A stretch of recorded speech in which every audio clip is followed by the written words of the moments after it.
Hey guys, Steven here, Fanatic Perspective. Sorry I'm a few minutes late, but we are ready to get started here with continuing the rewatch series. I appreciate all of y'all that are already here in the chat.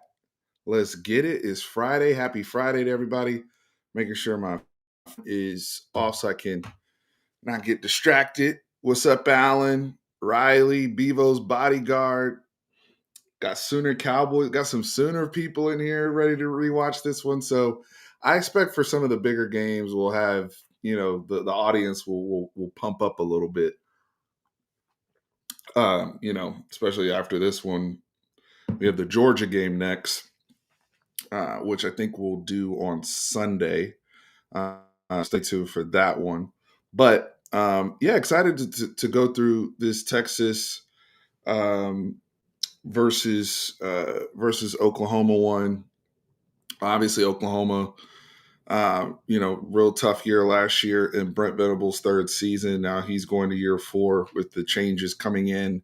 Ben Arbuckle and John Mateer coming in for Washington State to hopefully regalvanize and save this OU offense.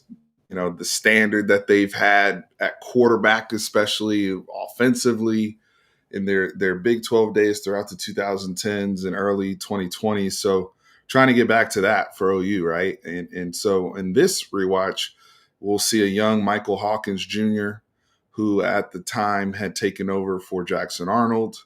And just how he defended that coming off of the Michael Van Buren game. I thought that was when you watched how Michael Van Buren was moving and similar type stuff. Obviously, Levy coming from OU, how they navigated that, right? So we'll talk through that. But as I get the video loaded up here, make sure you guys hit the like button, subscribe. Trying to get to 15K by August 30th, Texas versus Ohio State. I'd love for y'all to help us out. It's free to show love. We're just right under 100 people or so, or somewhere to get into over 13,000, which we'd love to do. So every little bit helps. Every like helps, even if you're already here. Gerard, what's up? Mr. Williams, what's good? A lot of people were made fools that day. I love it. I love it. I love it. So yeah, got the let's get the pop. If you got your popcorn out or your drink ready, I'm gonna try to stay tuned in with the comments. This game ended up being what 34 to was the final score. This is also the return of Quinn Ewers, who had been out since the UTSA game where he did not finish. So Arch had started the Monroe game as well as Mississippi State, which was our SEC opener. Um, so this is also the game where Quinn's back. Obviously some explosive plays from Wisner. I recall some explosive play from Ryan Wingo. And then I believe we had defensively 6 sacks in this game. So, where that disruption's coming from, the whole bit. Excited to break this all down. So let's tap in. Let's tap in.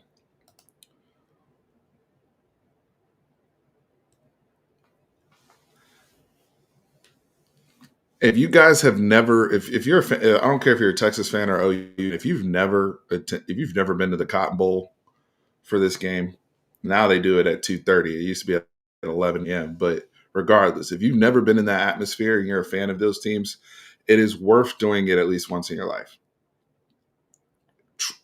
especially if you're at a distance. Now, if you're local, tap in. But it's the best. I mean, I haven't been to Michigan, Ohio State. I haven't been in the Iron Bowl, but I don't know what other atmosphere you could be in where you're uniquely split the way these fan bases are split in the middle of the state fair. I mean, it's the most insane backdrop. It's the most insane environment. They're literally driving the buses and walking in through the Texas State Fair into the Cotton Bowl. So if for those who just don't know what that environment is like or what the backdrop looks like, just keep that in mind, right? In the city of Dallas here, it is by far the most unique sporting event. I've been able to attend, and many people that cover this sport, Josh Pate, the all sorts of folks that have come, national folks talk about the uniqueness of this game and just the momentum swings side and how unique it is across any other home and home rivalry, right? So I really, really encourage y'all. It's some of the most legendary games, some of the most heartbreaking moments have occurred in that stadium. It's awesome, awesome, awesome experience. These guys are rapping. Let's see where we get to the ball. Do do do do. All right.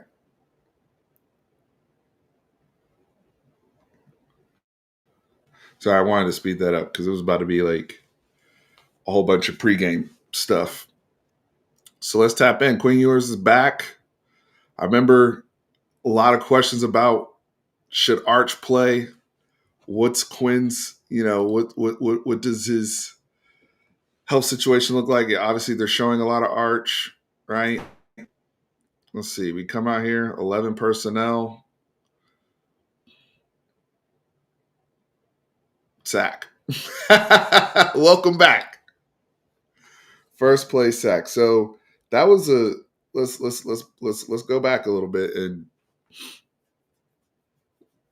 this one was pure. My man was not healthy for this game. This one was pure loyalty from Sark. Yeah, these were the bleak throws. All that. Jaden Blue is starting. Remember, he had fumbled twice before, right? So different quarterback. Wisner was the hot guy. Let's see, 11. So it looks it's not a blitz per se because they're just sending the other guy from depth. So it's still four men that are coming. But in that particular case, I just want to back up here so we can talk through this a little bit. In that particular case, it's not necessarily the pressure, it's where the pressure is coming from, Quinn navigating, but also that was a lot of time, right? So one could chalk that up as a coverage sack without looking at the all 22 and seeing it in terms of what Quinn's progressions are. But obviously, he didn't see anything that he liked, and he wasn't mobile enough to get out of the pocket. All right. So I'm just, you know, I'm not going to go through rewind every other play, but I just wanted to break that down since he is, a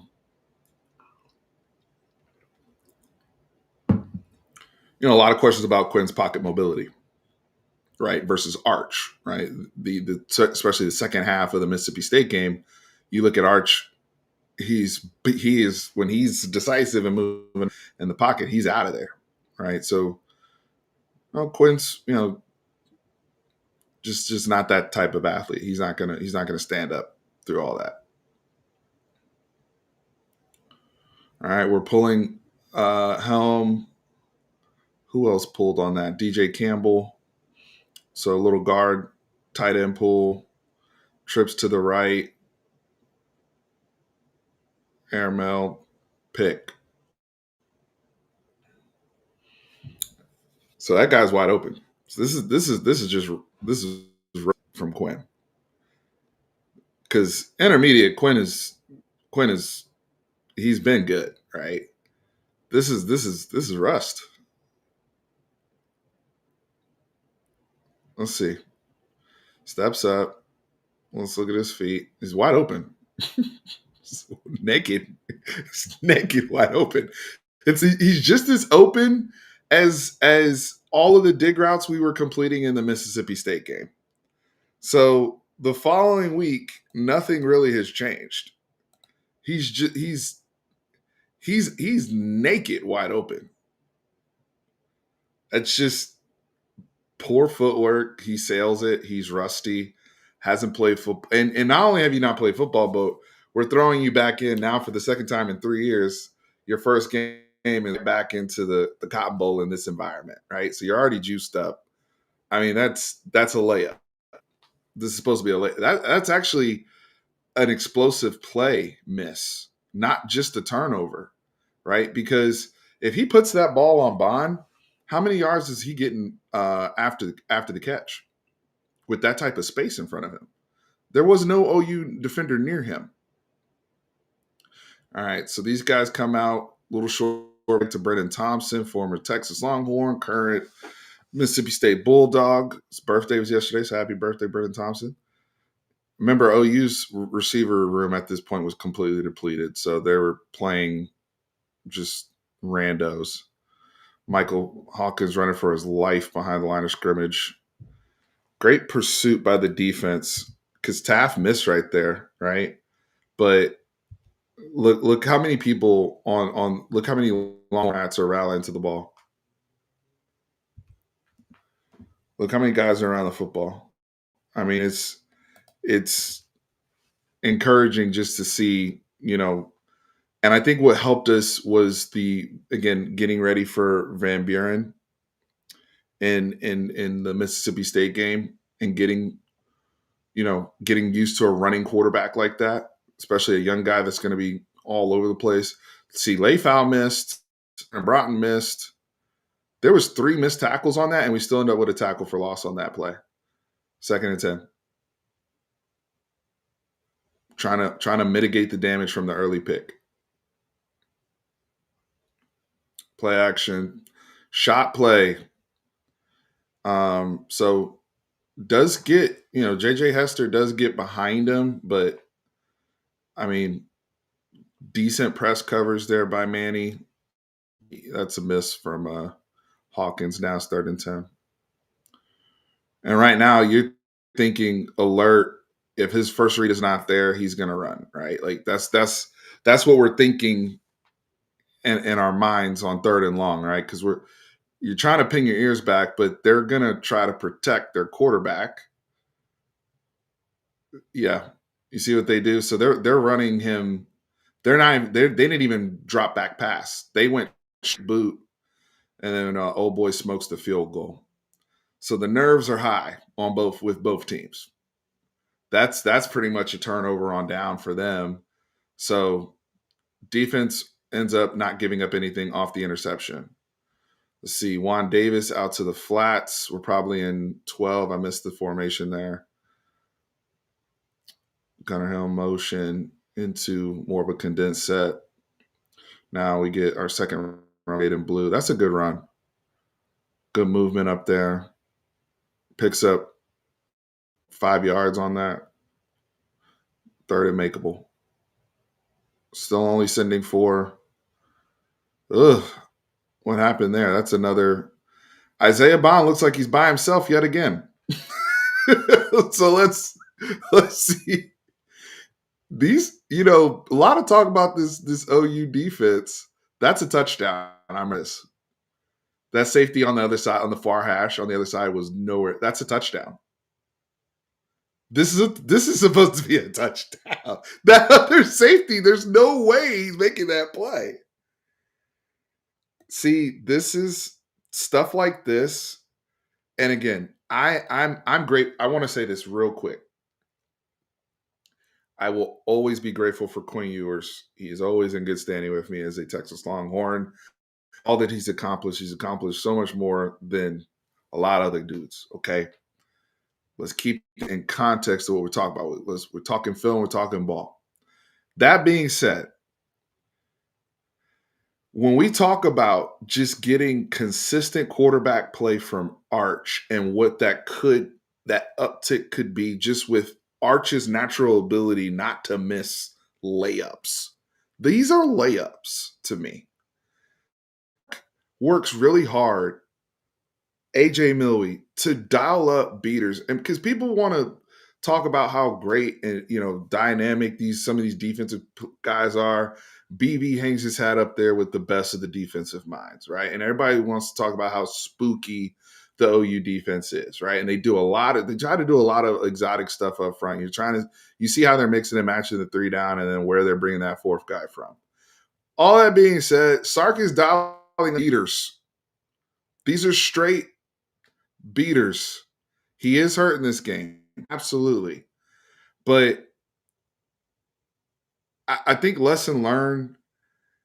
You can never be too loyal to one player. At some point, it's hurting the team.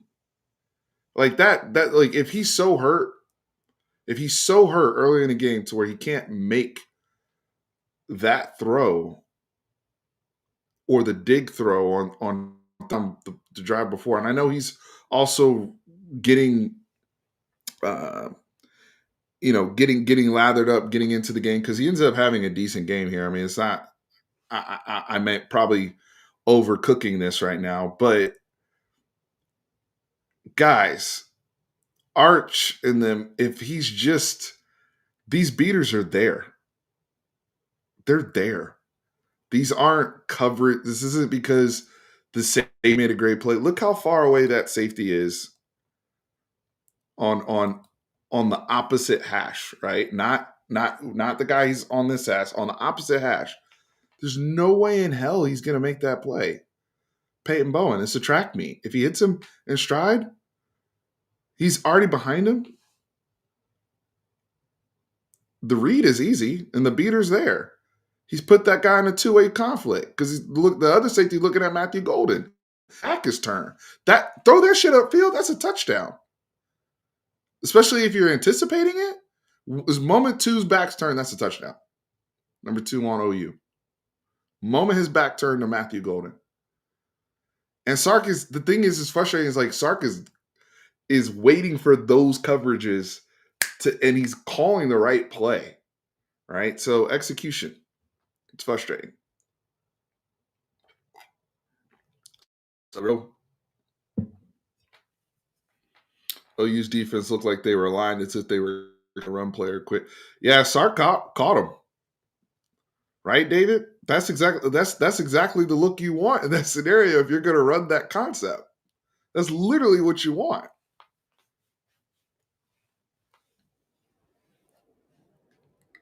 All right, we're going around the field. What's all this stuff? Okay. Is that Sawchuck in the game now? We saw Tatum, we saw Sawchuck, we saw Barnes. That's Barnes. I like Barnes, Javante Barnes. He was a good runner. So that was 11 yards. They pulled the guard. They're running out of a two-back set, so they're trying to get creative, right, with their quarterback run, mixing in these backs. This is a good approach, right, with a young QB, right? You have no receivers, you can't drop back pass. Now they're going to go play action. Why did he leave his feet when he threw that? He just doesn't have the gun to get it there. Look how the footwork was crazy. Step up, but okay. I guess that was weird. Heater! That was a crazy heater. Michael Taff, perfect call, perfect blitz call by look where he's coming from. But look how you see how he kind of dips down before where he came from depth, and a veteran quarterback still sees that, but they timed that up, in a material does the same thing. This is very, very well timed, well executed. Let's see what 79 that right tackle does he not? No, the right tackle took the inside guy. So it's not. I'm not necessarily going to blame the OU line for that. That's just a call by PK. Great play call. Great play call. Now it's third and forever. What you don't want is like a holding penalty, something cheap, right? They go with the safe call, just quick bubble. That's where Anthony Hill's always going to shine, right? Anything lateral, out in space, get there before the lineman. Anthony Hill's going to make a lot of money for several years, well into the pros, doing just what you just saw on 3rd and 23. False start. So now it's 4th and 28. Now they're just trying to get the kickoff. We go pump block. Don't get it. Another false start.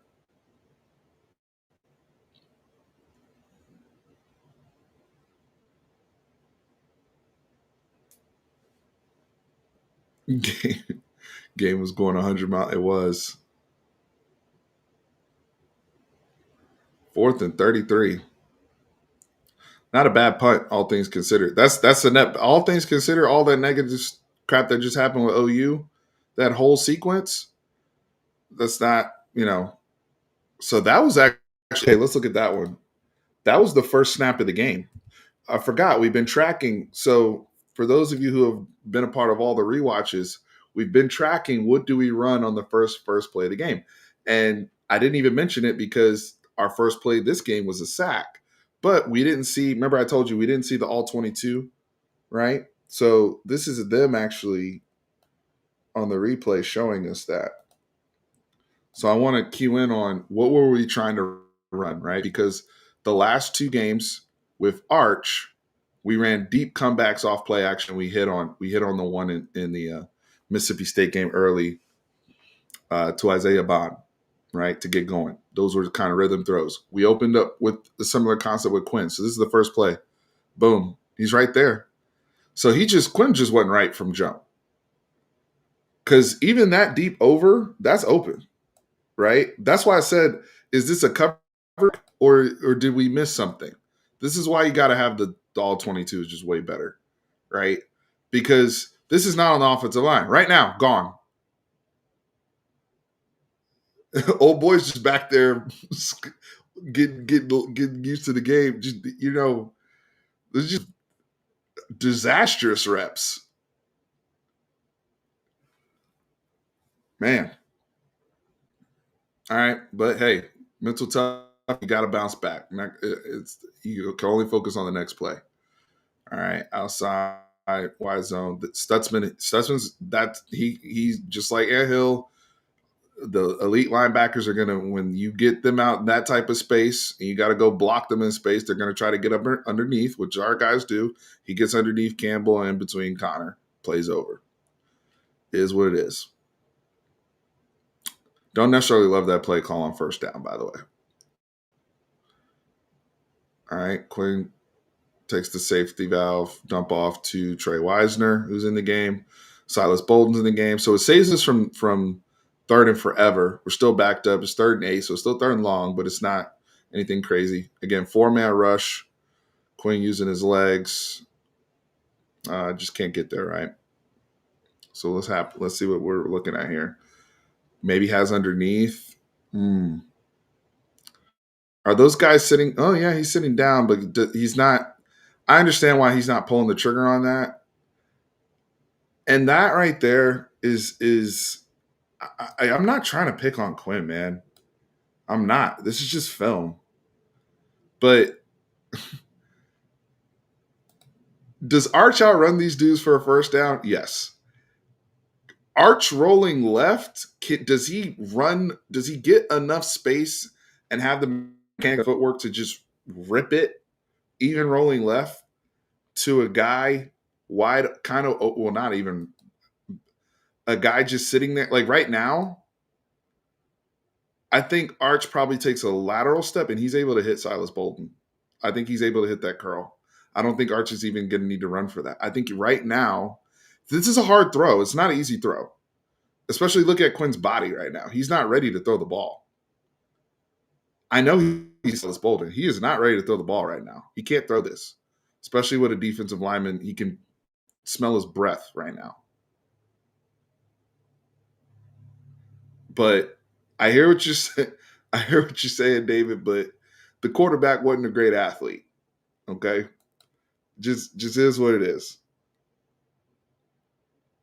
Like, just not a great athlete.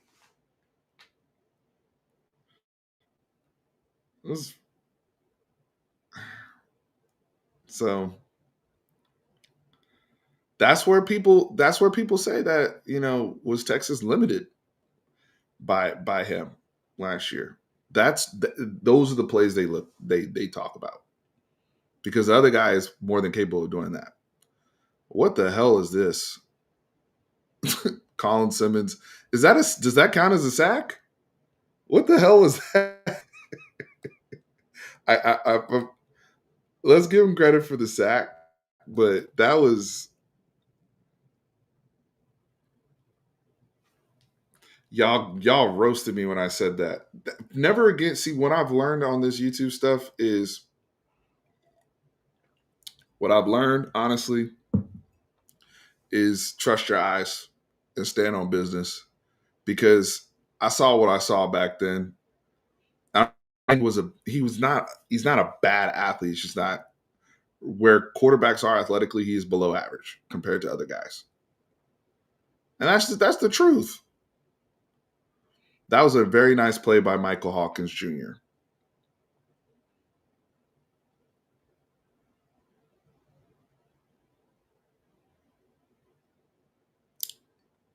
Now they do student body right with the quarterback. Just trying to stay ahead of the change. You can tell with OU, right? Good run play. Bill Norton, why are you all the way back there? I don't know. Third and short. They convert. I think this was the drive where they actually got a field goal, if I'm not mistaken. They're in 12. Starting to get a little momentum. I like our pass rush right now, where we're coming from, but trade more out there in coverage. Vernon Broughton almost got one. Damn. But that was good movement. That was good movement by Hawkins. He's keeping him on time. So now speed option right. Why do he freshman, man? Why what this is just basic speed option, then he stops. I guess he wanted to juke Trey Moore. Does he get the first down still? Where's the ball at? I guess they gave it to him. Okay. First down. It's a productive drive for OU right now. They're moving the chains, staying ahead of it. So second and 4. Counter. No, sir. We do our homework. 76. Both tight ends are pulling. Everybody reads their assignment. Follow the guards, they'll take you to the money. When them guards are pulling like that, they'll take you to the money. Good morning, Anthony Hill. See, that's supposed to be a sack, bro. that right there, that's why we didn't have 10 sacks That's why Anthony Hill had 8 sacks instead of 10. Delay, love the delay heater. Yep. Also Colin Simmons on delay. He does see him. He does see him coming though. To be fair, smart play by the quarterback to not give up the yards. That's a great play by Michael Hawkins Jr. Not make it a 50-yard field goal. Throw it away, keep it at 44 yards. I would tell him good job on that, all things considered. Ryan Niblets in the game. We go screen the other way to Bond. Is that where he got hurt? When did Bond get hurt with the ankle? No, he's still in, so it's not that play. Looked like it was awkward. I can't remember which one it was.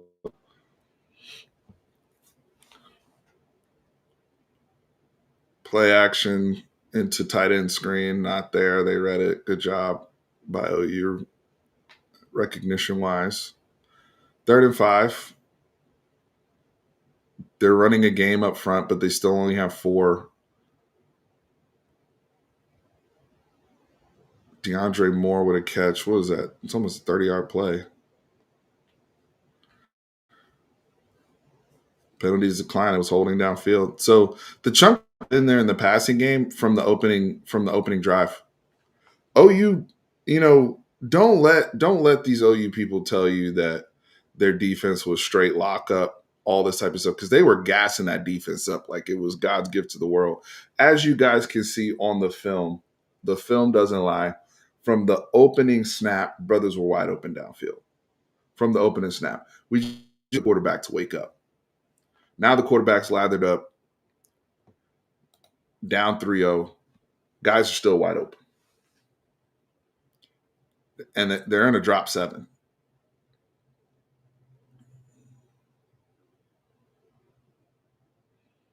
Guys are wide open all over the place. So he gets the catch. Let's see. Now we're trying to run a little bit more inside. And Wisner Wisner's starting to get into rhythm and synced up with the offensive line. We're starting to get guys on the ground a little bit better, play action. Quinn swing out to Wisner. Good job not getting tackled by the first guys and getting positive yards, even though that there wasn't really anything there on that play. So they sent a heater there. I remember this play. Gunnar Helm just did a great job. And then he whoop. So that right there, this is great job by Quinn. Quinn is recognizing now BB is sending his heater.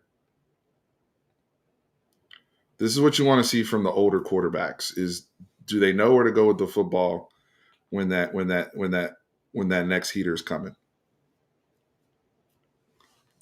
And he did a really good job of getting Gunnar Helm very quickly so Gunnar Helm could make a play. See, it's coming unblocked. Stutzman's unblocked. But Quinn knows where his hot is. That's good veteran quarterback play. He knows exactly where he wants to go. No problem. You guys want to send an extra man? That's no problem. We know exactly where our beaters are. Gunnar Helm's feeling himself. He broke out against Michigan. He's now, as an NFL prospect, I'm going to try to hurdle these boys.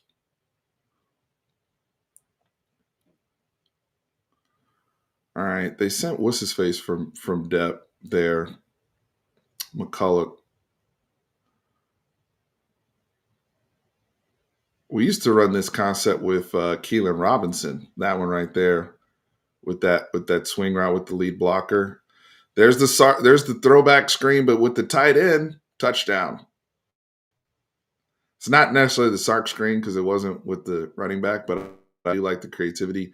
One thing with OU, as aggressive in all the games and twists that they run up front, that's how you use their aggressiveness against them. They're running all these games and twists and stunts up front. You see how aggressive they are in pursuit? Use that pursuit against them. Use that pursuit against them. That's a great job. Now you got a fat ass space trying to tackle Gunnar Helm. Good luck. Because you over pursued. We did run that swing concept with Ryan Niblett earlier in the season, and I never saw it again. I'm with you that it would be refreshing to see that play later again. All right, Texas up 7-3, early second quarter. OU looking to counter. Let's see what Hawkins looking at. He was in 11. He's just, yikes. Their offense was a mess. I mean, he's not even setting his feet back there. He's hitting his back foot and he's just running. He's just running. It's hard to analyze that. He's just they just threw the guy out there. I get it. At that point, Hawkins had played the Auburn game at this point in the season.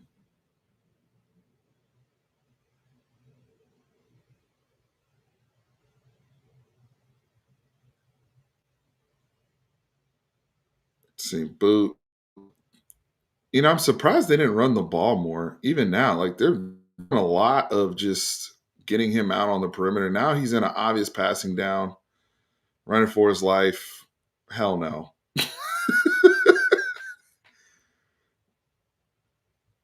It's right.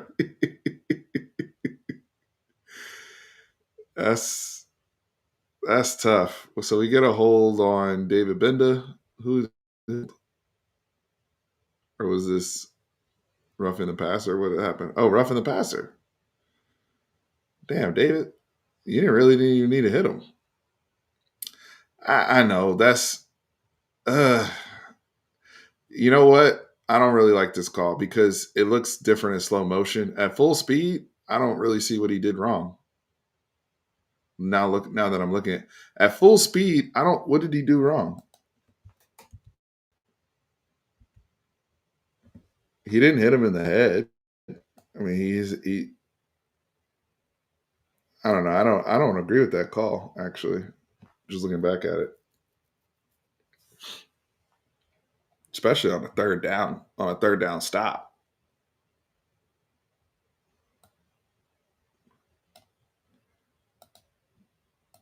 I don't like this. At first I was like, he hit him right there, but like this is also super slow-mo. Game speed, that's a bang bang. Game speed, there's no way he's pulling up. Game speed, there's no way he's able to pull up like that. He had already he had already kind of declared to hit him once when he still had the ball. Yeah, as a coach, I just tell the player that's a bad break. Damn.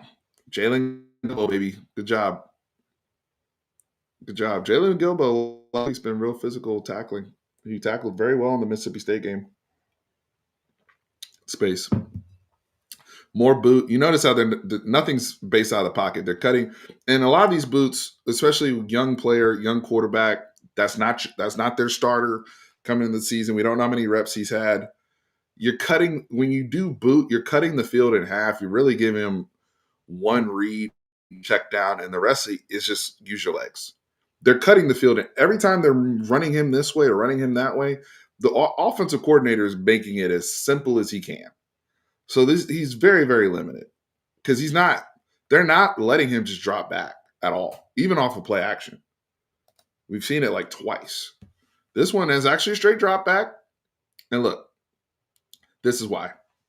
So the moment they actually do straight drop back, it's just, he gets eaten. We only sent 4. Great job. Vernon Broughton actually forced that sack because Vernon Broughton forces him into Baron Sorrell. You see that? He forced him into Baron Sorrell. So even when they did Silas, baby, Silas got to make his. I love that brother. See Jaden Blue, nothing, gets back to line of scrimmage. Good tackle, Danny Stutzman.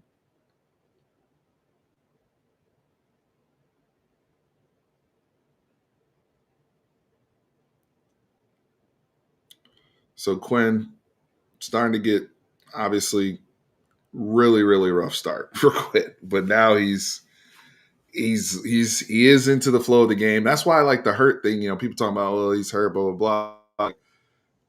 He's starting to play. So he's not crippled. You got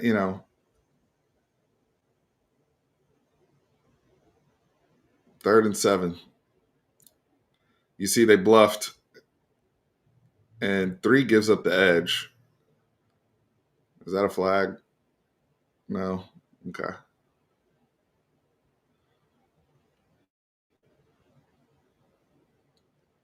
And you could kind of tell they were bluffing and going to play a zone because they weren't.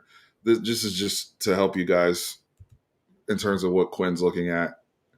Quinn is seeing they're not sending all these people. This is a bluff because they're set up in the back. They're not, the secondary is not set up for man. They're set up for zone.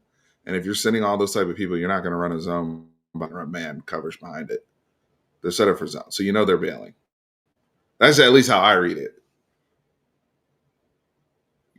Because Georgia's going to do something in the next game where they're coming, and they were playing man behind it. Very similar concept, but Georgia does something in the next game where they go into double mug. For those of you who really play ball, y'all know what I'm talking about when I say double mug. They go into double mug and they run man behind it. Right there, that's bullshit. Looking at, like, Quinn should know that's bullshit based upon the guys in the back. They're in his own concept. So those other guys are going to bail.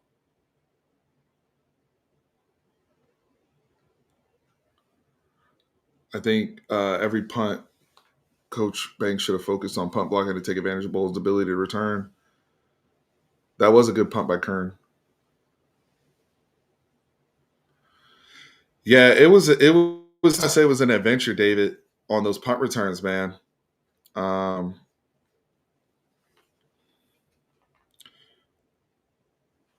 Paxton, short answer, yes. I'm gonna pause here real quick.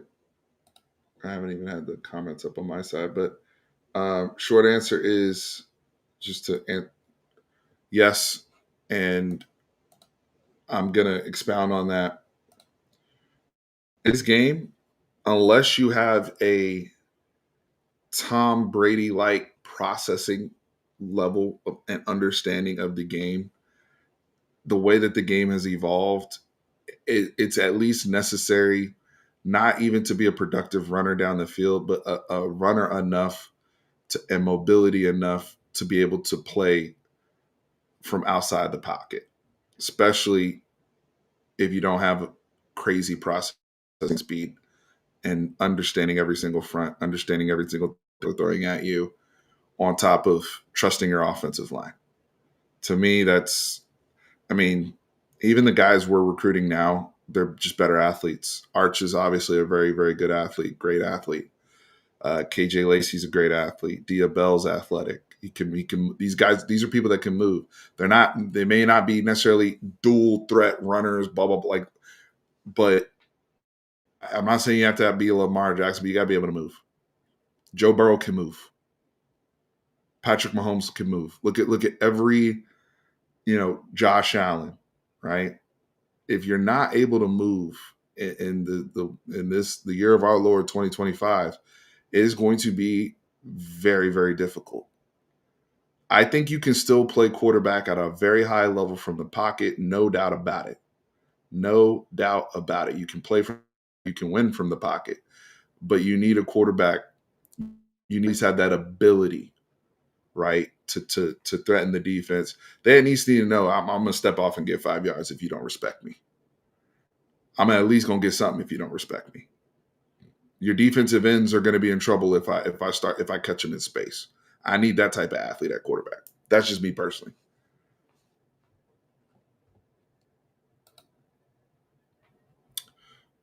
Where are we at now? 2nd and 7.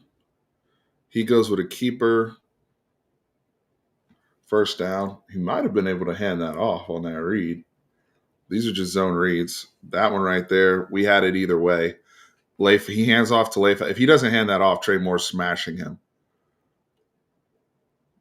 Look at this. This is great defense. We have it either way. Trey Moore's right there.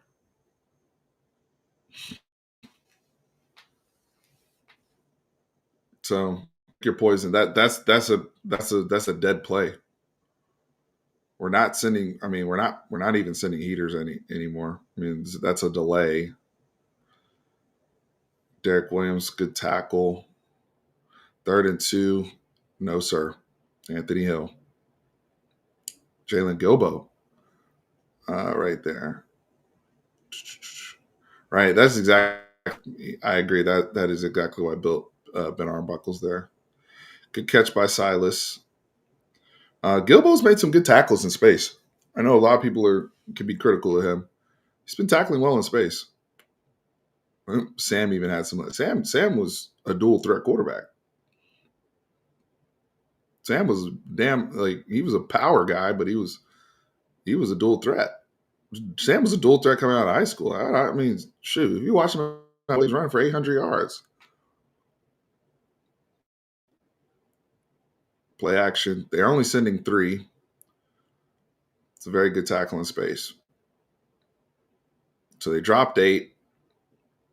Let's see. Okay. They had the crosser covered. I don't know if Quinn maybe challenges that post. Now they send a heater. Great job. That's veteran quarterback play. See, that right there is the difference between Quinn and Michael Hawkins Jr., right? Is recognizing this and decisively not just beating the blitz, but replacing where the blitzers are coming from in space. You're going to see what I'm talking about. You're going to see what I'm talking about. Yes, Wingo is hot, but understanding that the hot is running to where the where they're leaving, they're vacating space when they're coming and they're sending heaters, right? Right. See, look at this. Wingo's coming from the outside. They've left that area of the field. That's where you want to throw the ball immediately. Everybody's alert. That's where Ryan Wingo can make money next season. And this is, I do expect Arch to be synced up to read stuff like this. I do expect Arch to hit on stuff like this.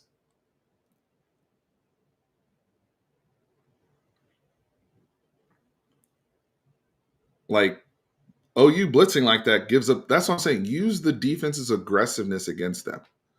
There's a reason, like the great quarterbacks in the league, they eat when they want to be blitzed because there's less people coverage. I'm gonna use. I want the space. I want the space. I can play faster. Look at this. Now y'all just gave me the slant. You just leaving right there just gave me the slant. I'm not worried. You're not going to get to me. This is where he fumbles and Bolden gets the ball. Got a lucky there, but great play. Another explosive play. So 2 back-to-back explosive plays against this vaunted, crazy, good OU defense that people were telling me was, you know, they're being so cheated by their offense and all that type of stuff. Well, this is a 1-score game going into halftime. BV talks about what? Beginning of the game, right before half, coming out of half, last 2 minutes, last 2 to 3 minutes of the game. Those are the most critical times. That's what BV talks about all the time. Those are his words. And we come back with back-to-back explosives. Great patience by Wisner. And then that cut where he juked like 3 people. Now we want to hold on to the ball, right? But Silas Bolden, God bless you, brother.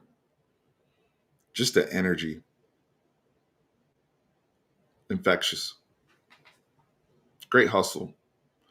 But the run itself, especially at the line of scrimmage, I love that patience and that stutter step by Wisner before he accelerates and gets into his cuts. Look at this. Banks is clearing. Hayden is clearing. Great job by Hayden and Banks, but that cut back there off that patience is just outstanding.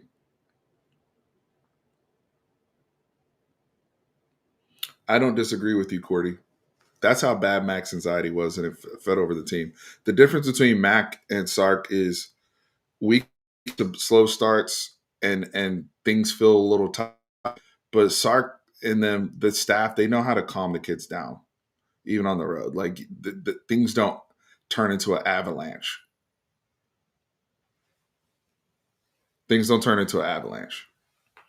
And part of that's also the quarterback too. I got to give Quinn credit for that too. Quinn could have some ugly ass starts, but things wouldn't spiral, right? Like this game. All right, bad start. Now to also be fair, let me pause this real quick.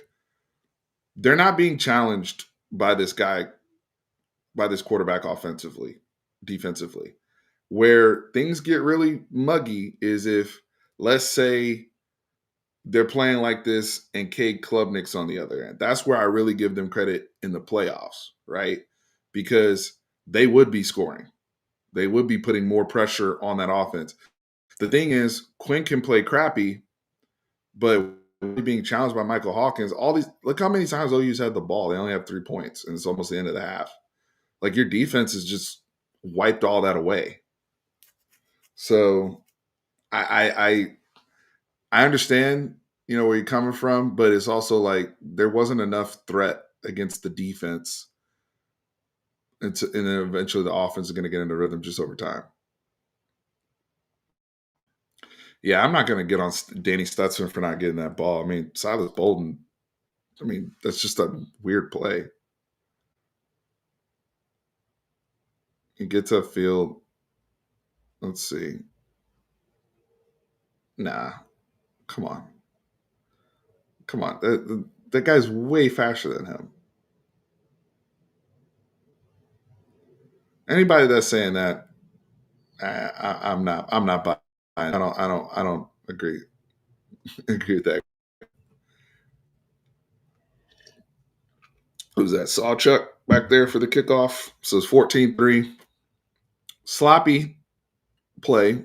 And we've really, you know,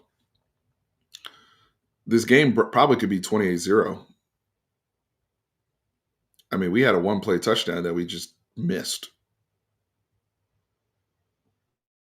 So we're playing with our food a little bit, but we're still in complete control of the game. 14-3. The swagger is back. Guys are hunting. Guys are getting tackles for loss. Now they go quarterback draw. Good job, Alfred Collins. Hustle. Trying to protect things. 2-minute drill. Fumble. Anthony Hill. Turnover. Big players make big plays in big games.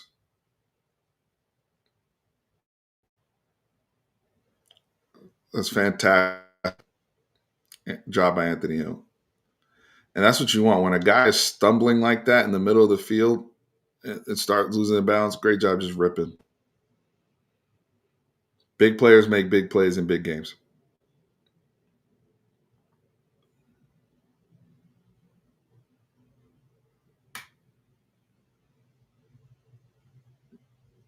So turnover now is 1-1 after the Billy Bowman pick. 14-3. Then we hit on, let's get some more explosives against this vaunted OU defense. This vaunted OU defense. Man, if only we had an offense. This vaunted OU defense, they just giving it up. Bust it wide open. Bust it wide open. That's what Belta asked, folks.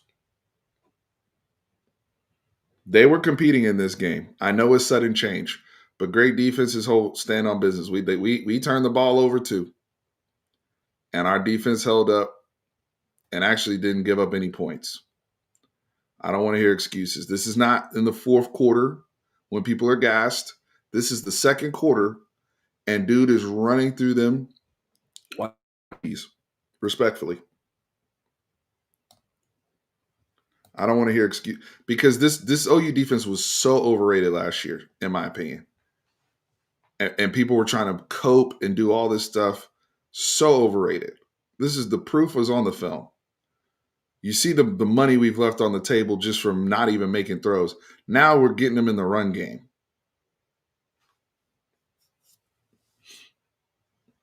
This is the first play that changed off a turnover.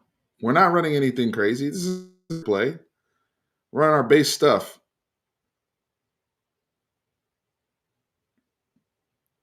Look at the tackling. Look at the angles. Look at the pursuit. Overrated. Overrated. And Trey Wisner is exposing this. Absolutely exposing this. That's what Bell's like. Now, they'll tell you,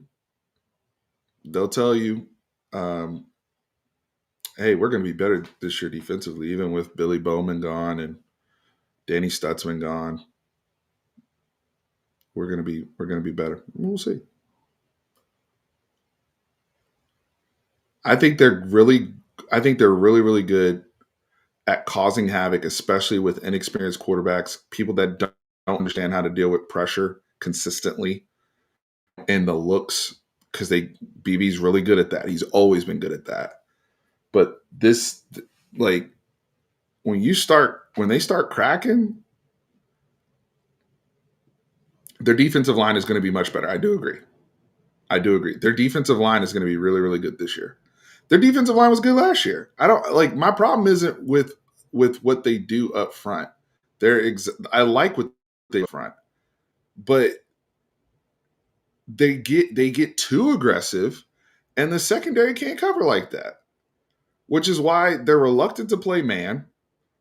They hide in this zone look, and they get cooked.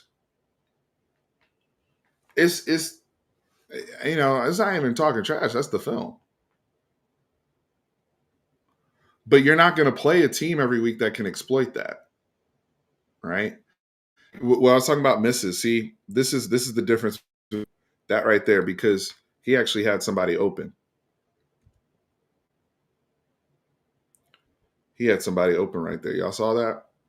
That's the difference between a quarterback where everything's going 100 miles an hour and Quinn, at least when he's in the game, his head's locked in. Not that one. That one he wasn't getting away. Right now, he I know his reads the other way, but just that sure he can't see that the wheel route broke open immediately for him.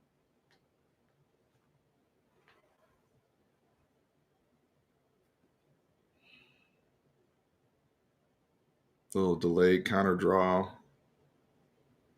but he put the ball on the carpet. D Will, welcome back.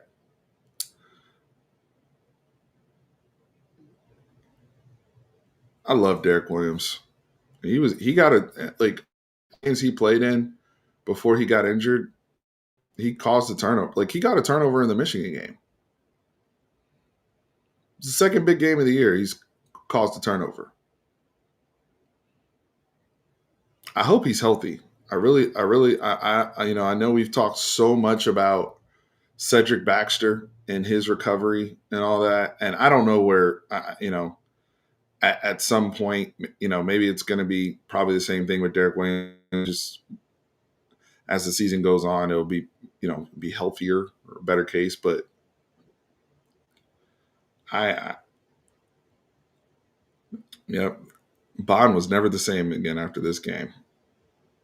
Orbit motion. Oh yeah, we missed. Did we missed on this one? He had a.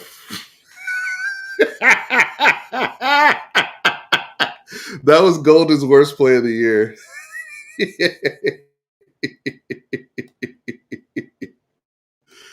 Sark was dialing up touchdowns. Sark was trying to kill these dudes.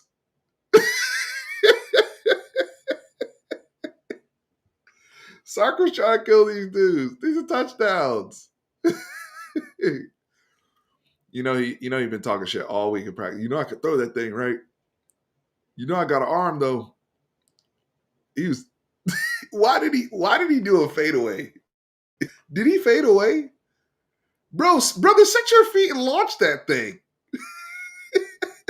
Bro, bro threw it backwards like it was a 20-yard pass instead of a 40-yard lob into the end zone. Hey, who would have thrown a touchdown right there? Chat. You know who would have thrown a dime on this? You know who would have thrown a dime on this? Xavier Worthy. Xavier Worthy low-key had an arm. He never missed on these. If this is Xavier Worthy, that's a walk it to him touchdown. Trust me. Whenever they let Worthy throw those things, he was throwing a freaking dime. But he would plant his feet. That's the difference. Look at Matthew Golden. So excited. He's too excited. He's so excited. Good run, Jay Blue. To the teeth of defense. Brother threw it off his back foot, and there was nobody within 5 yards of him. It was so unnecessary. It was so unnecessary. Just plant your feet. Just step into it. Just throw it. Play action. Onto the flats. Was that DeAndre? Spears Jennings. That's what we had Silas in the backfield on that one.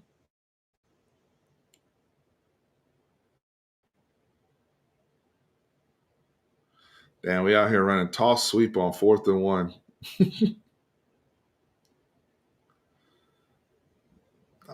That's the out of heavy.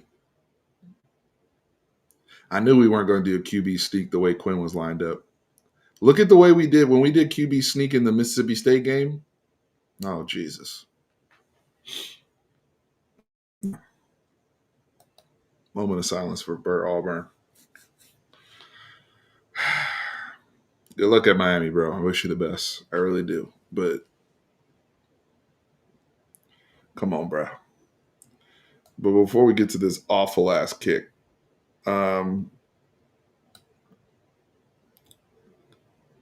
you look at how Quinn is lined up, you can tell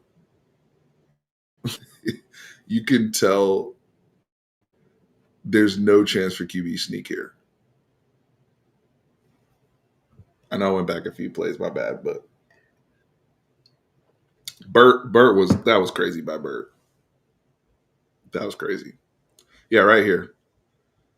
Arch right there, you could tell like the way it's a subtle thing, but the way you can tell there's a threat of QB sneak. Right there with Quinn, Quinn's just worried about getting the snap from other center. Were they upset about was let's see, Gunnar Helm.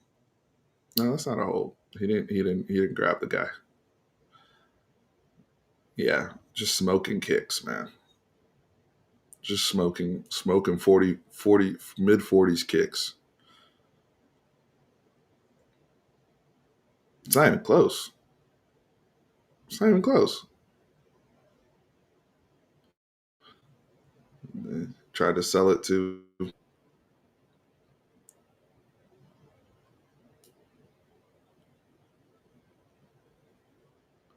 but he missed the other way. Jesus. That's when you know it was in his head, man. Like, think about that. He sold it. Dude sold the hit. He got hit, right? This is a crazy sequence of missed kicks. I don't need to break it down too much because he's not the kicker anymore. But it's just it's mental. That was not close. We get lucky. We got lucky. Got another opportunity.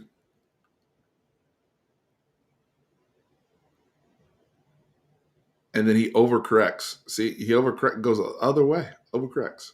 That's when you know it's in his head. When a kicker's hitting the ball right and they're driving it with their head down, they will have a consistent trajectory on the ball. You won't see the ball going this way or that way unless the wind is something crazy, right? And that's only depending on what side of the field you're on. All right, do try to bring out ball out the end zone. Good job. Vandaliza, what's up? Thank you for the donations. Donate. Spelled that crazy. Good tackle, Jade Barron. They did get a first down.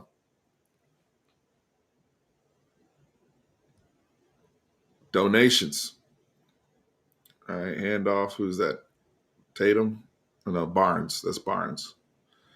Vandalisa, thank you so much. Really appreciate it.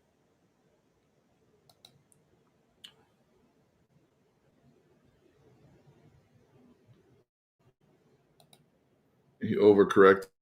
Yeah. You can tell, man. It just gets mental. It gets mental. Bert did a lot here. I don't just like, you know, it just was time to move on. Fresh start. Hopefully his mental's cleared up. He's at Miami, right? Hopefully his mental's like I don't want him to he seems like a nice kid. This is Trey Moore really started to elevate to me, by the way, around this time. I remember early on I was like, man, is he just a jag?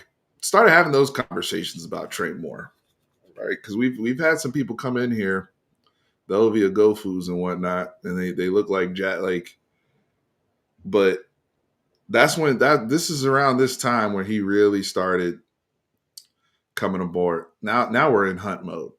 Look at Vernon Broad. Look at Layfat. People are just right, and this is good containing principles to me defensively by by the Texas defense of keeping him in the area, right? We understand the boy gonna run around, but we're gonna have sound principles with our edges and whatnot. Started for the quarterback showing you nothing but run.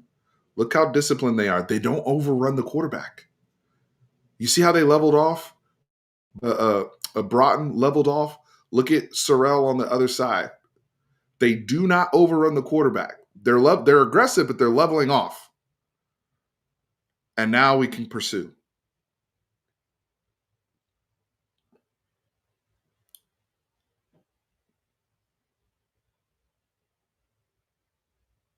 Those are people we expect to eat again next year. I'm like that. All those edges that you like, even in the linebackers behind him. We got the same personnel back next year, and and look how they're eating in big games. This is why we do this series because that's a preview of what it's going to look like. That's the speed they're going to be able to play at Ohio State because those are the same people out there. But this is the genesis of when they started really getting going.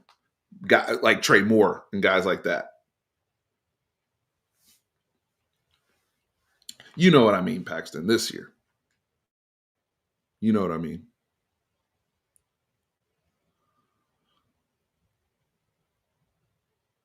That was a good tackle on the edge by a big man to keep that to a yard. Play action, good pass pro. I really like that pass pro against that set, especially Wisner handling the edge.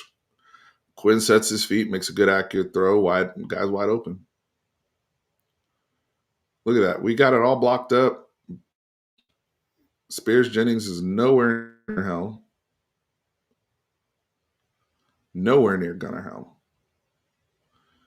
Chunk play.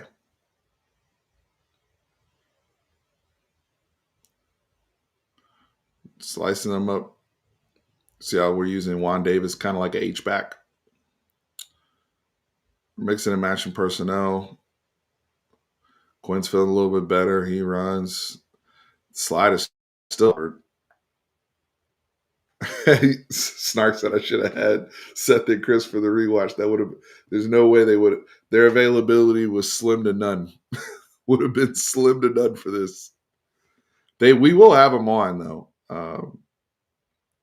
at some point before this. I gotta have those. We gotta have them on to have some trash talk. Now brothers are getting frustrated. Was that R. Mason Thomas? Who was that? Not 52, 32.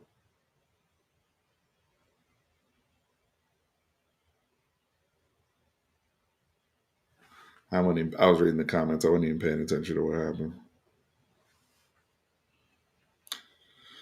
No, definitely positionless. They were getting on. Oh, buddy, like I like that. My quarterback, big Cam in there, Cam Williams. I don't get mad when my offensive line wants to stand on business because they want to protect the quarterback. The guy went into a slide. Don't like that he hit him. I get it.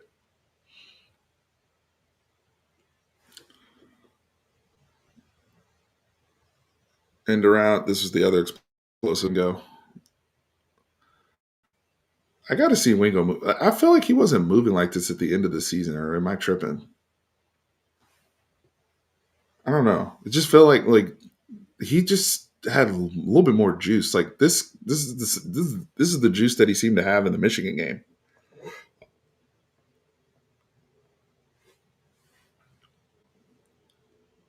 Very nice end around play call. Quinn.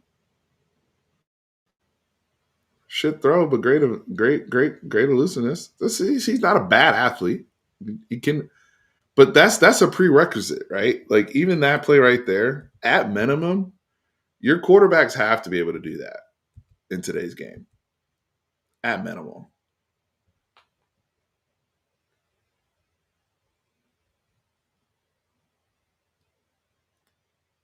At minimum.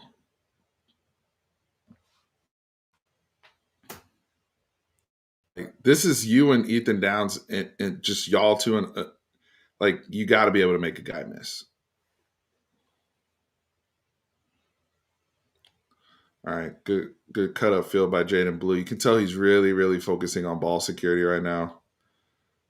Sidearm miss by Quinn. Yeah, I mean, I think he compensated for Spears Jennings a little too much. Miss a layup. That's a yeah. Sark should be pissed. Y'all have left so many fucking points on the field. That's another touchdown. I know you hesitated. Throw me a catchable ball.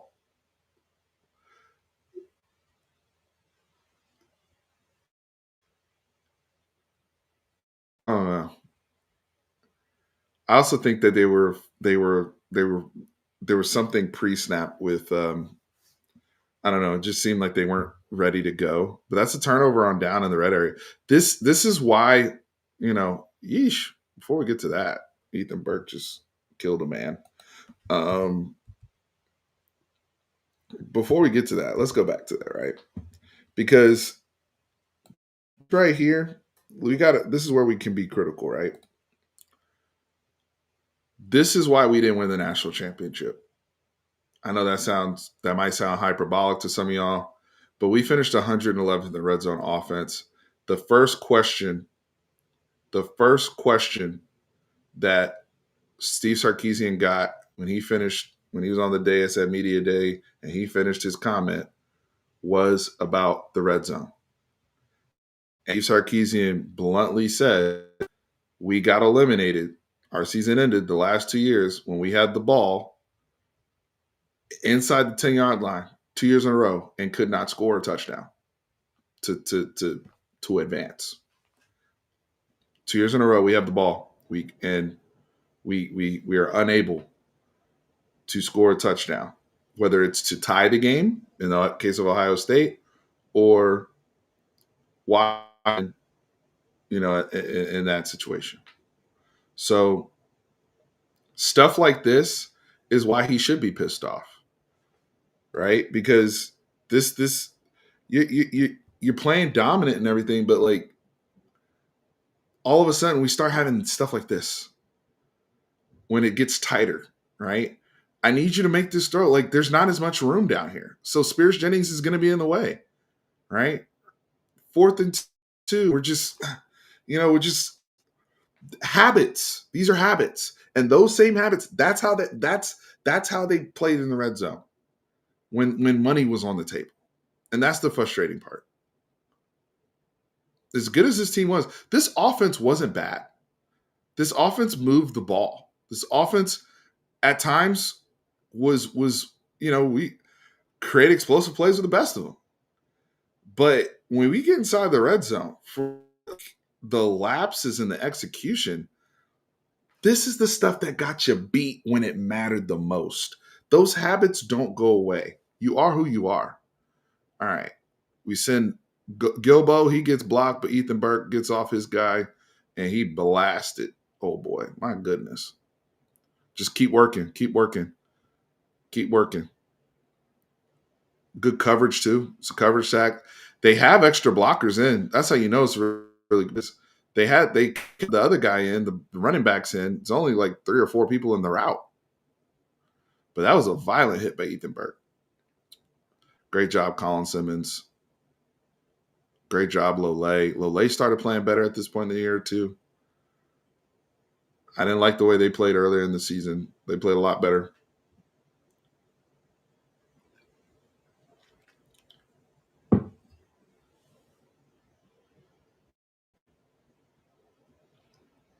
There's no analyst higher on Archer's form, footwork, decision making, arm strength than the film guy. Simmons actually works out with Micah Parsons in Dallas. Great job, Trey Moore. Good hustle. It's a great job by the defense. They're playing really from a spot where it's like a turnover, right? That's a great punt. Did he outkick coverage? Oh. Silas, baby. Silas, baby.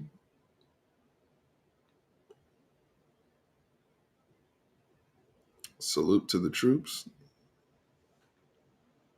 What was this, Air Force or Navy?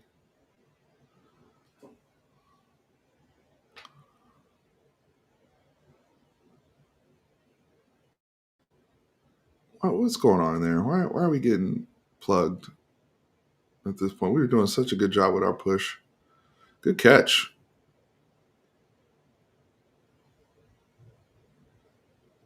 Every single time it's choose your own adventure, but it is exciting.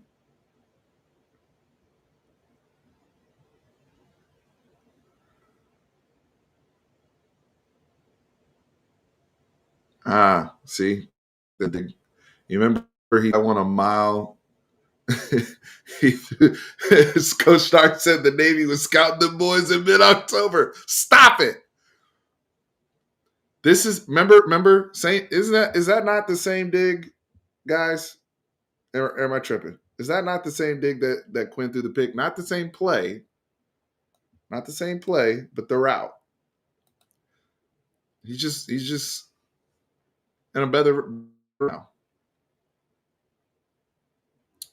Hopefully, I went back to the play I wanted to. But earlier, 4-man rush. You see how he just way handles the pocket way better versus early in the game. I think it was Bond was so wide open and he throws it a mile over his head and Billy Bowman picked it off. This is the same route. Now I like how Golden stemmed it. That was really nice. But it's the same route. Like Sark, that's the thing. Sark was like, the beaters are still there. Like whatever coverage y'all are playing, like I'm still gonna have that concept even now. Even all wide open's wide open.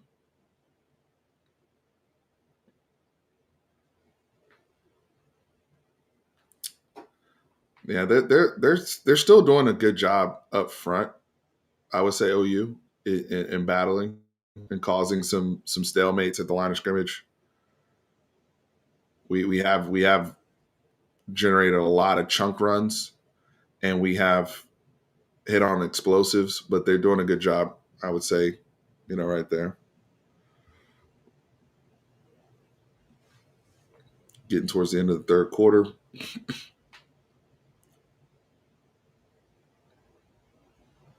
Swing. Got the DeAndre Moore underrated blocker as well. I mean, this is most receivers like look how he's kind of creating a lane. Good job. I like that play call. First down. Now we're in the red zone again.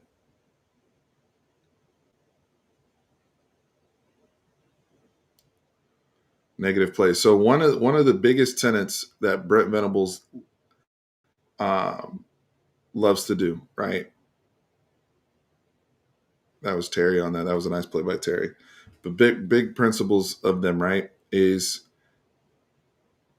they will give it up in between the 20s, but when they get down in this area, they want to create a negative play on first or second down. That is like a key principle that Brent Venables teaches. He's been teaching that from first time he's at OU, at Clemson.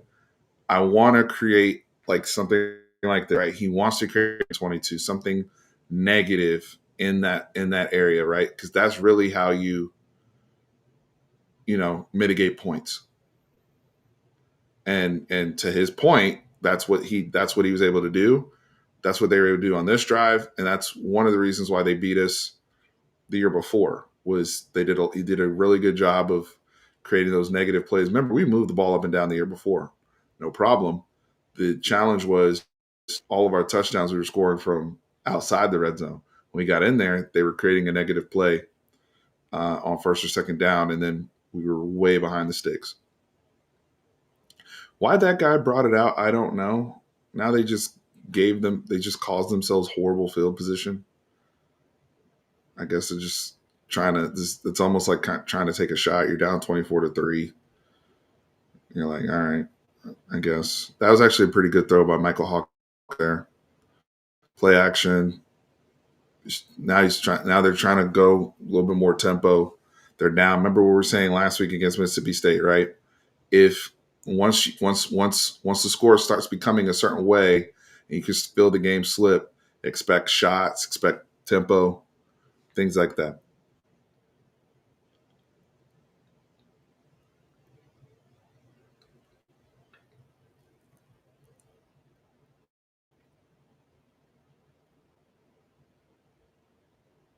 Third and 2. You're thinking quarterback run here, right? You want to spread it out just to give them a running lane. Either that or quick hitter. There's the quick hitter.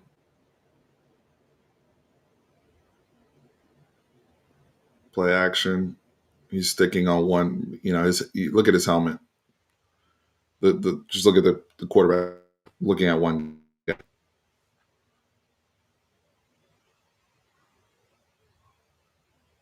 and he's moving almost too quickly. Hopefully, Michael, whether he plays at OU, continues to play OU behind Mateer, or he goes up elsewhere, hopefully he continue to learn from this. This is a good teaching tape. Anthony Hill, have yourself a day.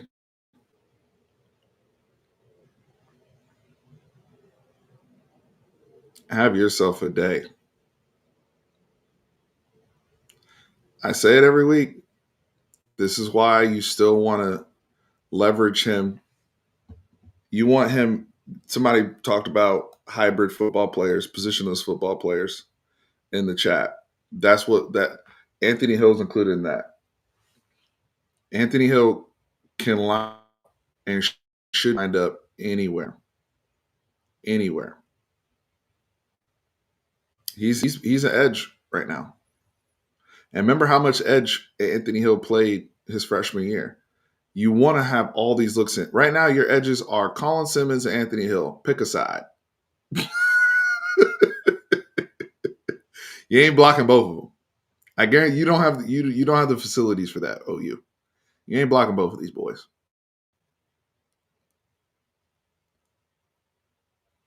Just having that look, right? Look how Anthony Hill gets underneath, how he works 76 and gets underneath him. So Colin Simmons, it's beautiful. He forces him upfield.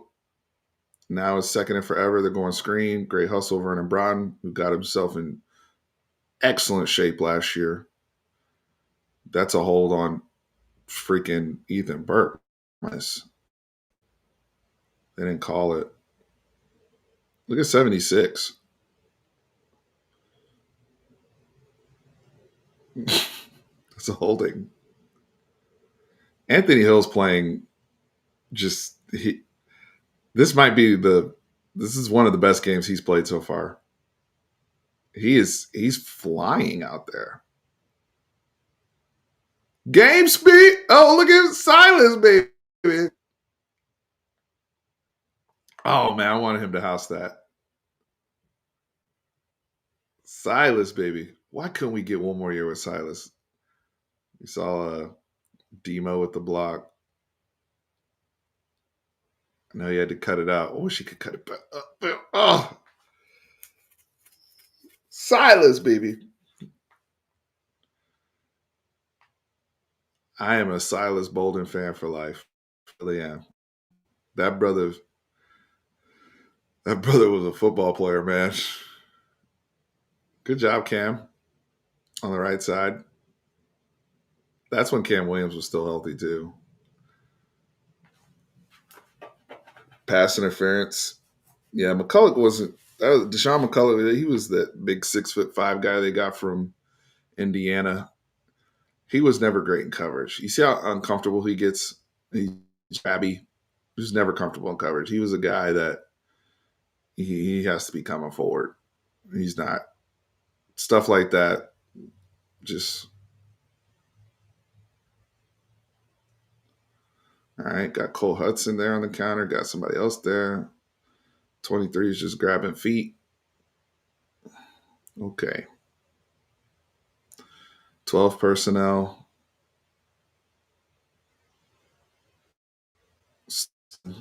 That's a good job by Danny Stutzman. Tackle for 2. Nibleton. Gunnar Helm wide open. Good job.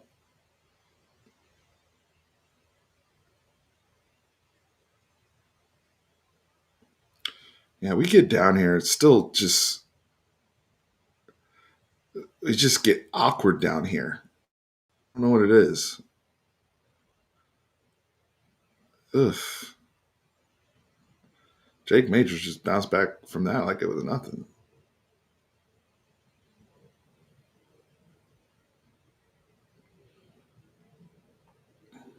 I like that. It's basically one on one out there. I thought he was just a little late though. If Quinn anticipates and gets down a little bit more, throws on a rope, it's probably a touchdown. I know you don't want to leave that ball inside because then it could be a pick six. If you throw the ball too far inside, it's a pick six. But let's see, 27-3, Burr hits that kick. I think the last touchdown was actually Quinn himself.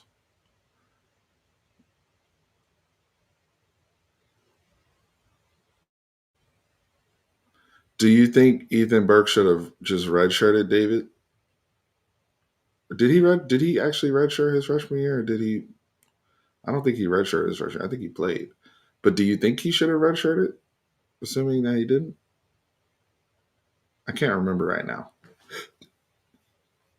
because he was not in great shape his freshman year. I know exactly what you're talking about, and it came along. Olin Boot, Brendan Thompson. Good luck to that brother at. He just got married, by the way. But good luck to that brother at Mississippi State.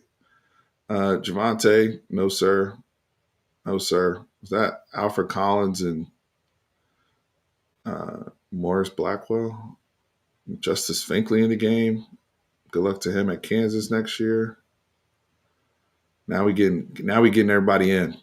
We just taxing these boys. Nothing for them. John Willard, how is this game remotely competitive in your opinion? There's the second time. This man got two throws and then threw that thing into triple coverage, baby.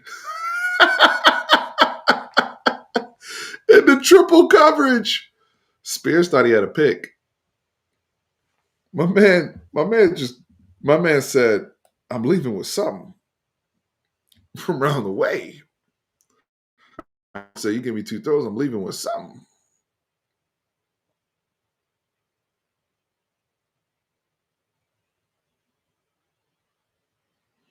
Fourth and three, and he throws it out of bounds. Matthew Golden said, I'm leaving with something. He threw it into triple coverage. Gunner! Gunner! Gunner held 5 catches, 91 yards, and a touch.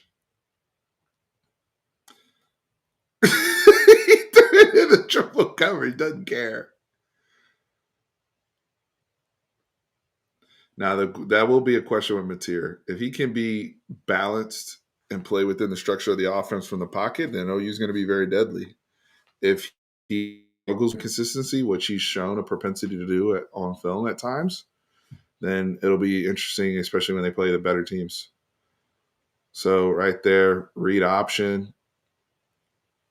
Good job, Quinn. It's fired up now. Completely different Quinn from the beginning of the game. Jake Majors is faking right now. You love to see it. Absolute ass whooping.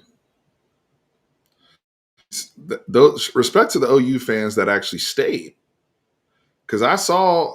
I mean, you look at their side of the field. They clearing out. See, this right here is an element you almost have to help your red zone offense is the ability to have your quarterback keep it and run it in. You got to have that ability, and we will. That's naturally going to happen with Arch, right? Because that's what he already brings to the table. But you think about like 2021, we had two guys that could run that, right? Hudson Card could run, Casey Thompson could run. So read option was always available for Sark within that 5 yards and going into the end zone.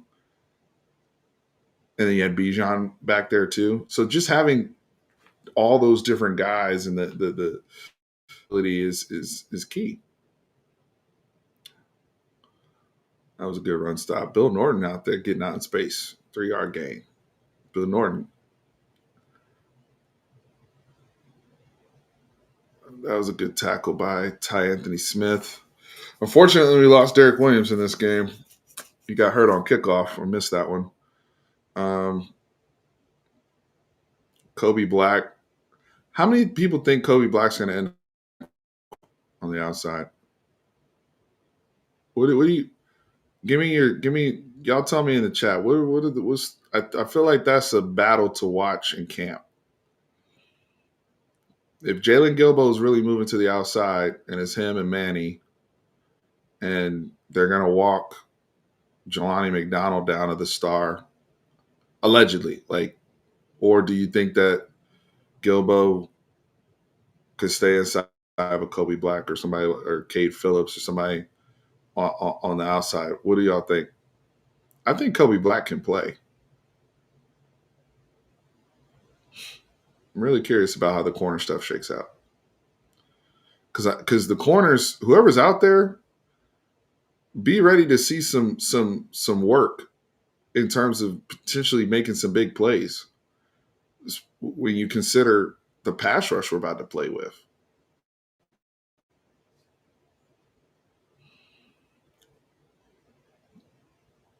There's Cooper. There's Arch's brother Hyde right there. Mama. Yo, Hyde Manning is living it up on campus right now. If I was Arch's brother, I mean, I have seen some of the activity he's been getting into, and I applaud him. I'll leave it at that. He is enjoying his time as a student at Texas.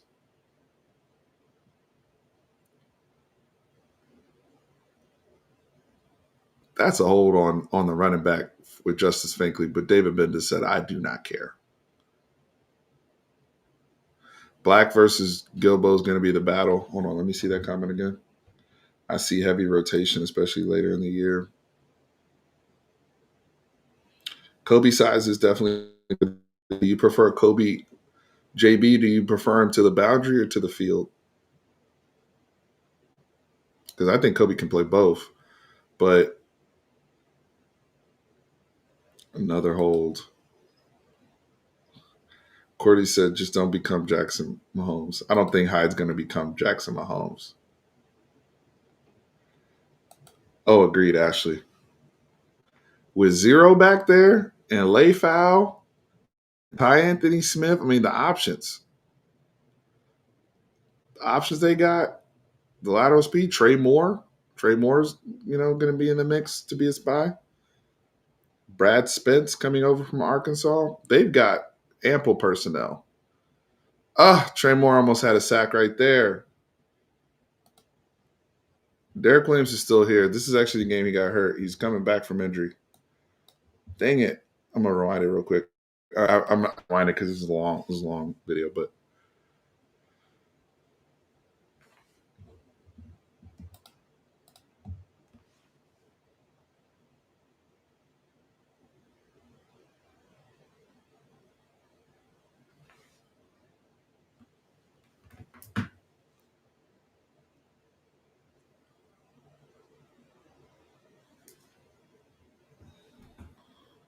who's 21? Was freshman they ended up playing later?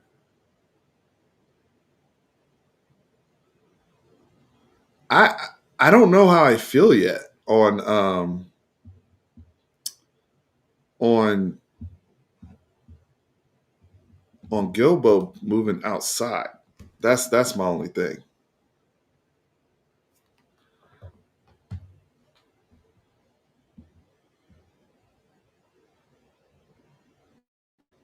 Dang.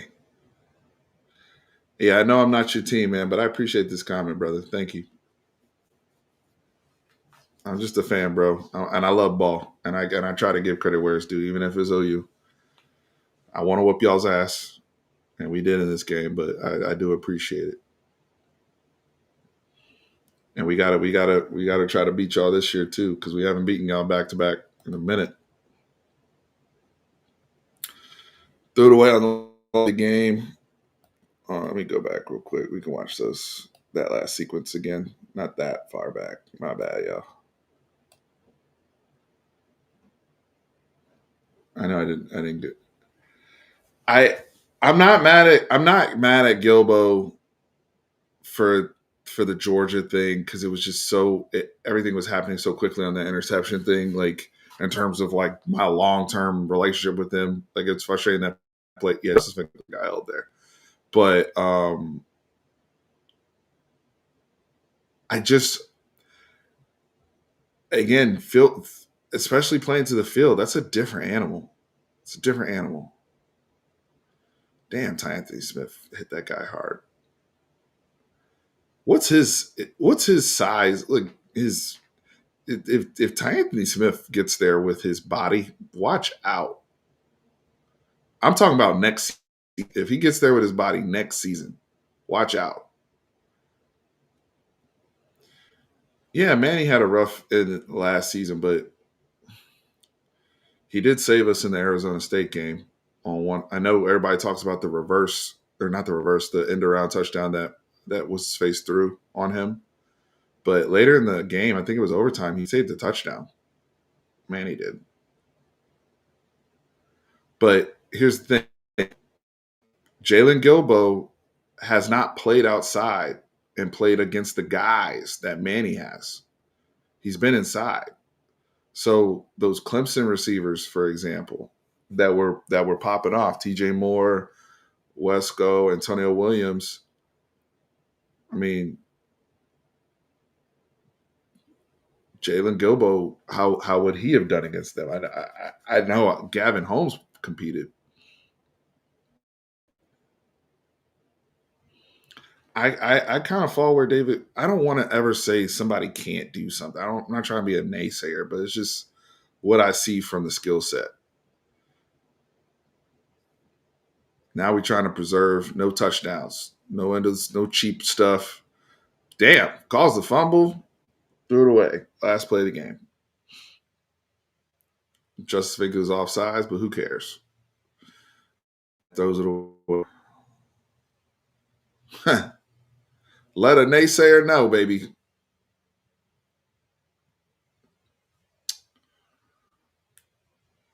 We'll see in camp, Bevo. We'll see in camp. And even if it's not the year for Philosophy, what about special teams? What about special teams? What about those snaps?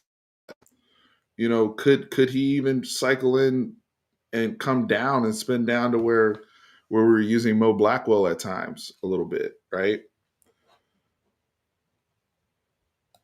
So I just I do have questions there, but this was a very dominant win for Texas and JB. I know, man. I'm, so, oh, I'm sorry, brother. I mean, I'm trying. Do you think he can do it? You think he can make the move? I'm not saying he needs to make the move the way Jade Barron made the move and became a Thorpe Award winner. That's not realistic. But do you think that he can be a very solid starter at corner outside to meet his field and Manny's boundary? I I I don't know. Especially with the talent we have in at corner on the roster and what those guys are expected to be. I just feel better if I don't know. I have seen I do feel good about Kobe Black. No, I don't know. Though that to me, that's probably the biggest like uncertain thing that I'm looking at in camp when we start seeing stuff as well as when we see live bullets versus Ohio State. Because so much of our coverage is we don't play a lot of man, right? Like we play a lot of match. It's a lot of communication, right? That's why we were so good last year. Remember, last year, a lot of people talk about, David brought this up last video. Hey, we held Jeremiah Smith to one catch for 3 yards in the Cotton Bowl. That wasn't because we just doubled him or played. We had Jody Barron following him all over. Remember, we had that conversation. Does he travel all this?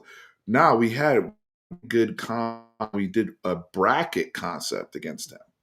Everybody was involved. backers, safeties. There was a bracket concept with him. Now Carnell Tate and Emeka Kuba were ended up, and the running backs ended up getting off, but we held him down, right? So my point is, from a communication standpoint, all the stuff that Jade Barron did, just awareness wise, out of his zone. Hey, there's not a guy coming. I'm gonna vacate and go to the middle of the field and make a play. Can Jalen Gilbo do those things? Right? Is he an elite communicator, understanding, you know, being on the same accord with the safeties versus a lot of the comms are different playing at that star the way we want the star position to be played. So, um, very, very curious to see how that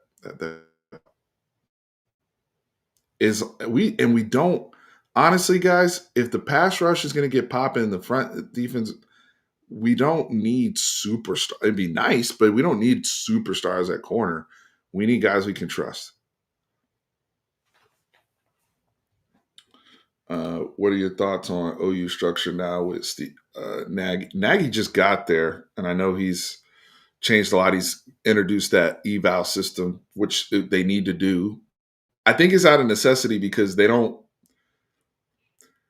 have to be value shoppers, right?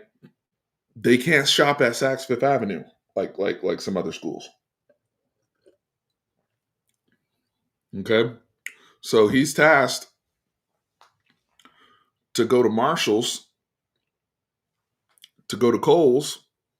I like Kohl's, respectfully, but that's he's tasked to go there and find the fit and find the best outfit.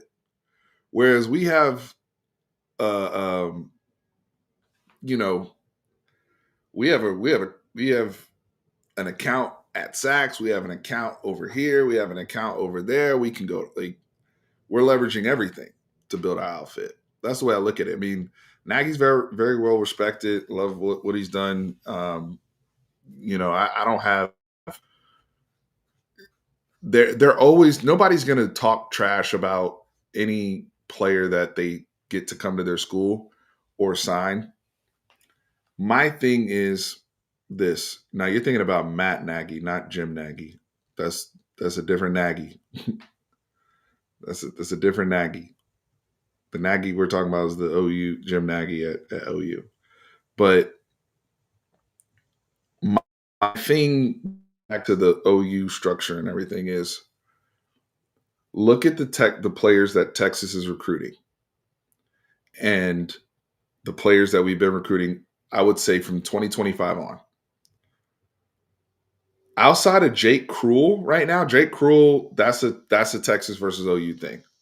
Outside of Jake Cruel, we're not even going after the same players anymore.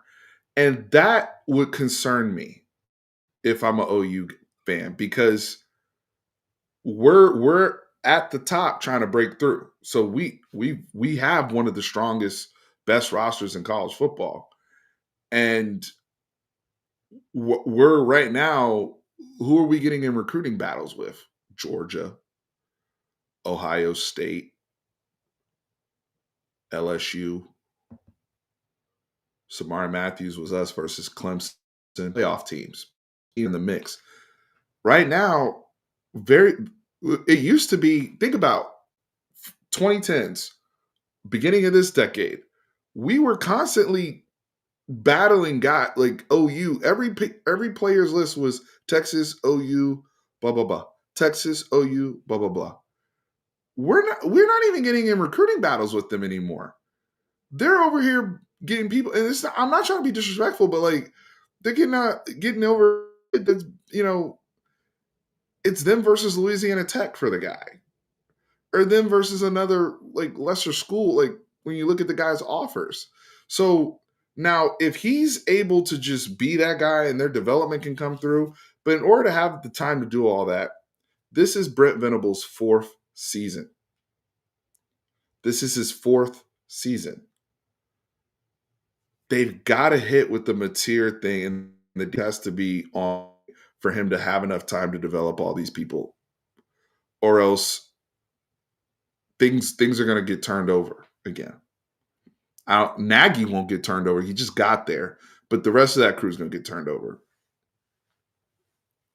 I agree. I don't. I like the strat. Like you have the way that they're OU's not dumb. I I will. They're not like A&M. Okay, that's the difference. A&M stupid. They're not stupid. They're not stupid. They understand how to.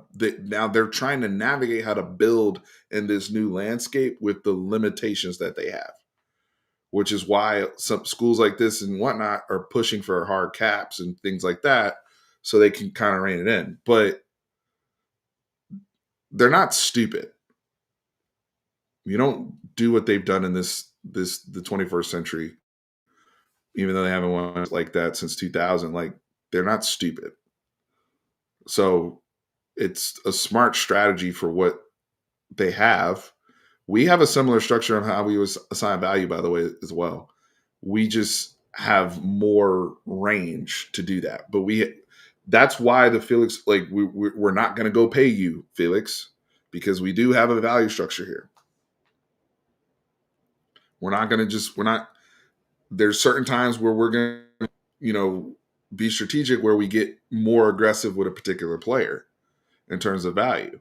But there is value being assigned. We're not just throwing dollars around to throw dollars around. Yes, we're spending a lot.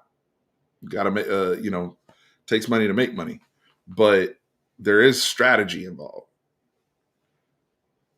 OU has to do it to a much, you know, they really got to stick to that budget with what they got. And that's why you're starting the type of kids they're recruiting. Look at the kids they brought in from the portal. What schools do they come from? Now, it doesn't matter if they're good football players. It doesn't. So I want to make that clear. But it's just interesting that we're not battling for the same kids like we used to. We're not. I disagree, Thunder OU, and you make a lot of good comments here, and I think it's a fun, nuanced conversation.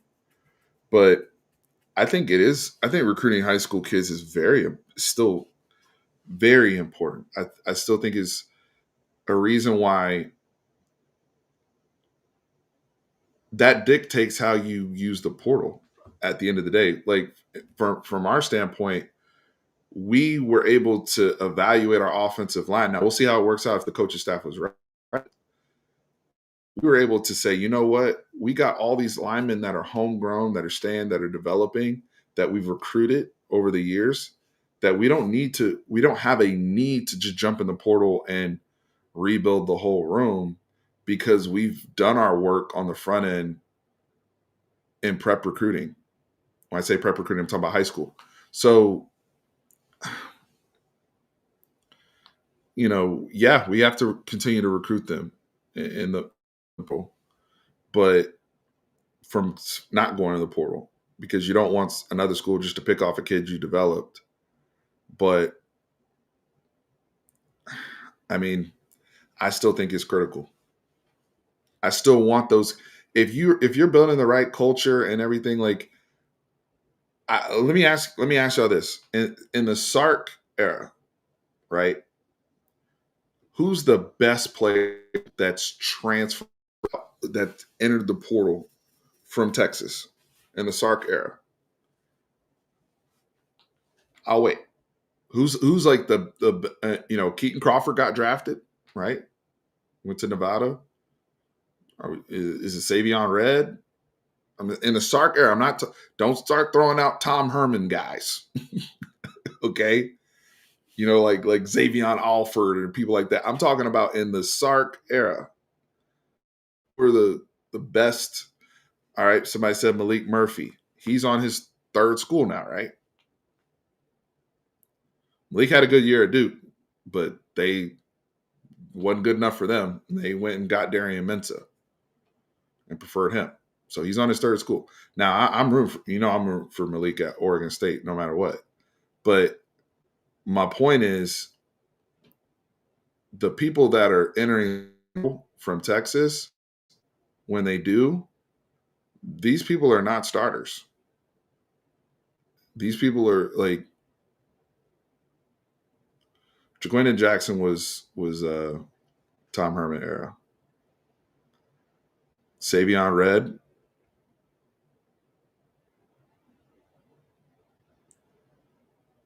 Hey, I'm not here to argue about the Malik Murphy and Duke stuff. There's some weird stuff going on over there. I thought he was rough games where he had some growing pains. There are other games where he was balling and he put up 25 plus touchdowns, but it wasn't good enough for them.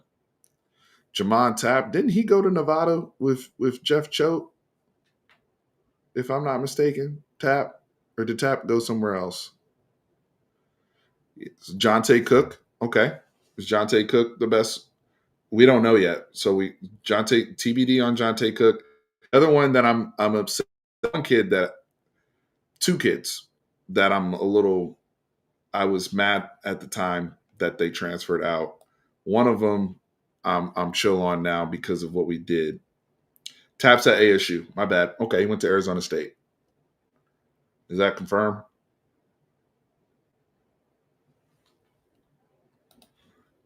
Okay, David Cook said best player that's left our program is probably John Tay, but that's basing on talent.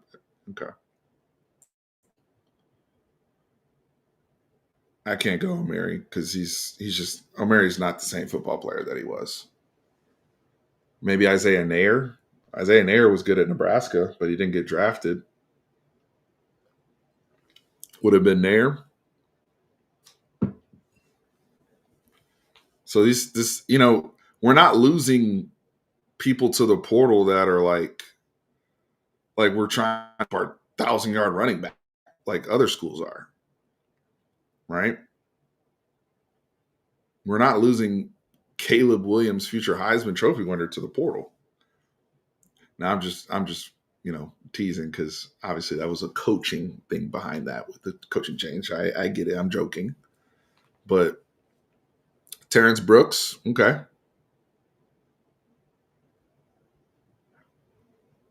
he went to Illinois.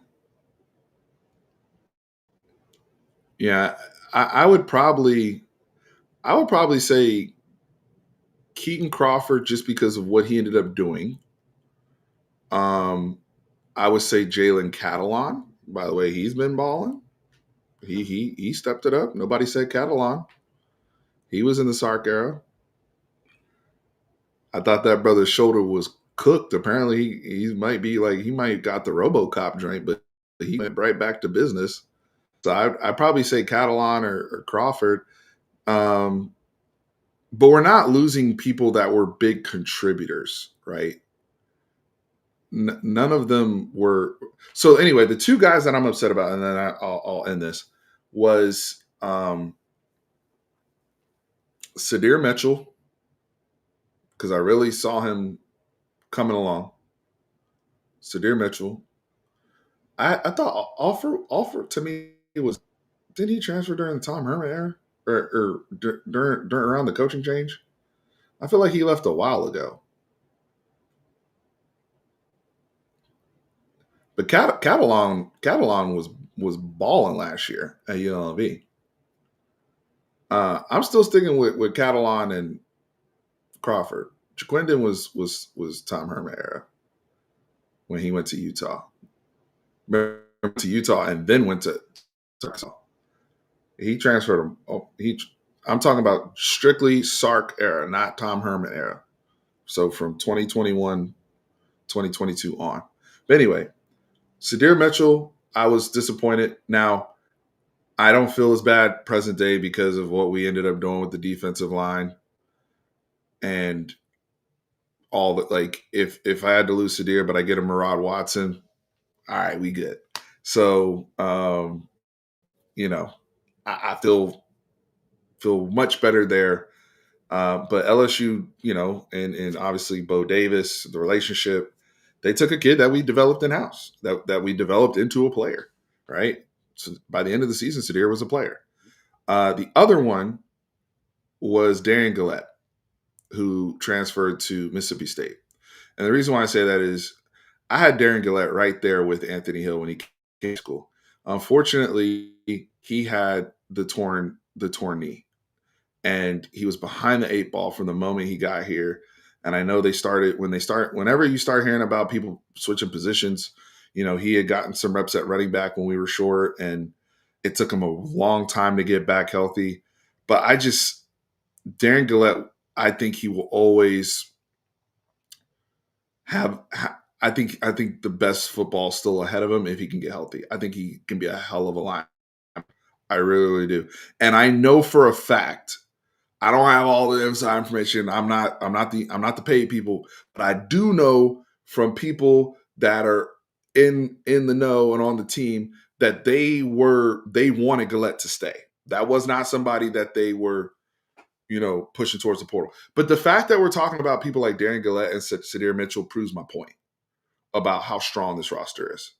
And the fact that you're talking about, like, even a who was behind multiple people, like, we're not losing people that are the producers unless they are going to the NFL. Period. Yep, I told you, Alfred was a Herman guy. He'd been around a minute.